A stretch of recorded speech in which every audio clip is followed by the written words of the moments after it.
tout le monde, j'espère que vous allez bien. Aujourd'hui on se retrouve pour une nouvelle vidéo et comme vous pouvez le voir c'est une vidéo face caméra.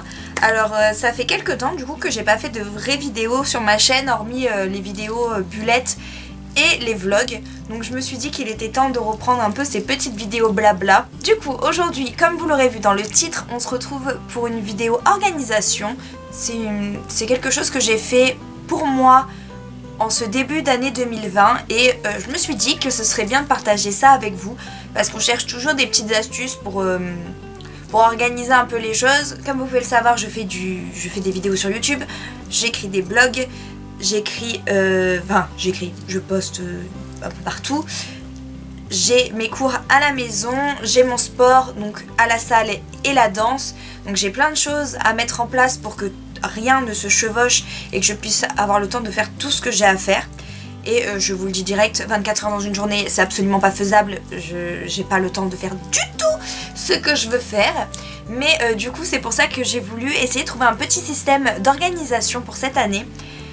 Donc, ce que je vais faire, c'est que je vais vous montrer ce que j'ai choisi de faire. Let's go! Alors, c'est une organisation extrêmement simple.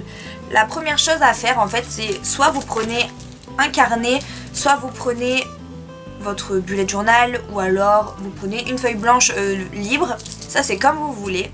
Et la première étape est en fait d'écrire tous les événements que vous savez déjà qu'ils vont se produire en 2020. Par exemple, les anniversaires, les événements type mariage, baptême, etc.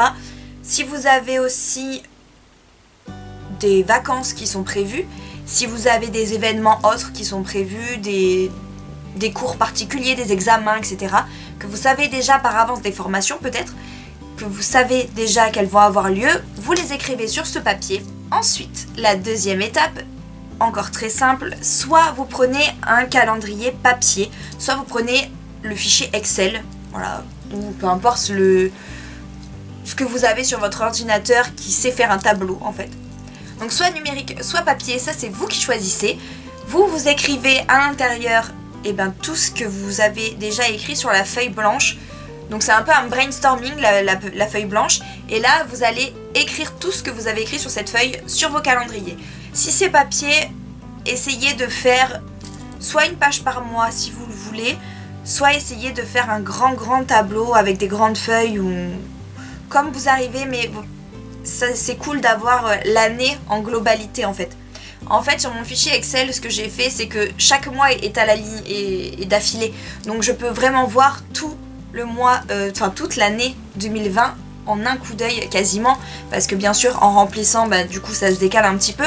Mais c'est vraiment très simple pour voir mon année en cours. La troisième étape de cette organisation 2020, elle est toute simple. Vous reprenez une feuille libre ou sur un carnet, toujours pareil, ça c'est vraiment vous qui choisissez ce que vous voulez. Et ce que vous allez écrire dessus, c'est tout ce que vous voulez réaliser pendant ce mois en cours. Ça vous permet vraiment de vider toute votre tête à l'intérieur, de voir vraiment ce que vous avez envie de faire durant ce mois, que ce soit vis-à-vis de vos cours, vis-à-vis de vos sports, de votre maison peut-être, si vous avez des changements à faire ou que vous avez du tri ou etc. pour programmer à peu près quel mois vous voulez faire telle chose. Vous l'écrivez sur votre feuille. Si vous écrivez des choses que vous n'arrivez pas à caser, c'est pas bien grave. Dites-vous que vous pouvez le reporter le mois d'après. Faudra juste pas l'oublier. Une fois que j'ai fait mon petit brainstorming, je reprends mon fichier Excel ou mon calendrier papier et j'écris à l'intérieur tout ce que je veux faire et quand est-ce que je veux le faire. Donc par exemple, si vous prenez un fichier Excel, vous allez certainement avoir plusieurs lignes du même jour. Mais c'est pas grave puisque de toute façon dans une journée vous faites plusieurs choses, donc ne vous inquiétez pas, c'est normal. Et la cinquième étape du coup, c'est qu'une fois que vous avez reporté tout ça sur vos calendriers, si vous utilisez un bullet, bon là c'est pas mon bullet normal, hein, ça c'est celui-là, c'est celui de la chaîne et du blog. Donc en gros, si vous avez un bugeot, ce que je vous conseille c'est de vraiment reporter semaine par semaine et pas tout le mois d'un coup. Parce que dites-vous que ce que vous ne pourrez pas faire la première semaine, vous allez le reporter la semaine d'après. Donc ça va vous bouffer de la place sur la semaine d'après.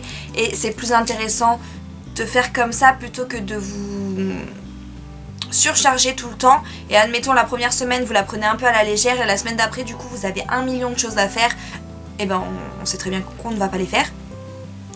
Et le but est quand même d'arriver à être logique et à être pas trop en demande avec nous-mêmes et de d'écrire des choses qui sont réalisables et pas écrire par exemple une liste de 15 choses à faire dans la journée, de 15 choses importantes ou pas d'ailleurs, mais 15 choses à faire dans une seule journée alors que vous savez très bien que ce ne sera pas possible, surtout si vous travaillez, etc. Si vous avez des cours, vous savez très bien que votre journée va être prise beaucoup par ça, donc ça va être très compliqué. Donc soyez raisonnable avec vous-même et avec ce que vous pouvez faire.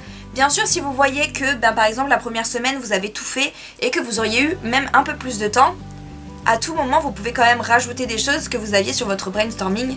Ça c'est vous qui voyez. Mais je vous conseille vraiment d'en fait faire pour l'année, ensuite de faire pour le mois et en dernier carat de faire semaine par semaine. Vous verrez, ça sera beaucoup plus simple et vous verrez que vous trouverez d'autres choses, de nouvelles choses à faire que vous n'avez pas forcément pensé dans les deux autres. Donc c'est vraiment super intéressant je trouve et au moins c'est super facile à mettre en place. Moi ce que j'ai fait, c'est-à-dire que j'ai fait un fichier, enfin un tableau pour les folies de Jenny, un tableau pour les folies Disney. Mon autre chaîne YouTube, je vous la mets juste là si vous ne le saviez pas et si vous n'êtes pas abonné. Ensuite, j'ai mis un autre tableau pour mes cours au CNED, puisque je fais mes cours par correspondance, donc je préfère avoir un fichier où je sais ce que je dois faire et quand est-ce que je dois le faire.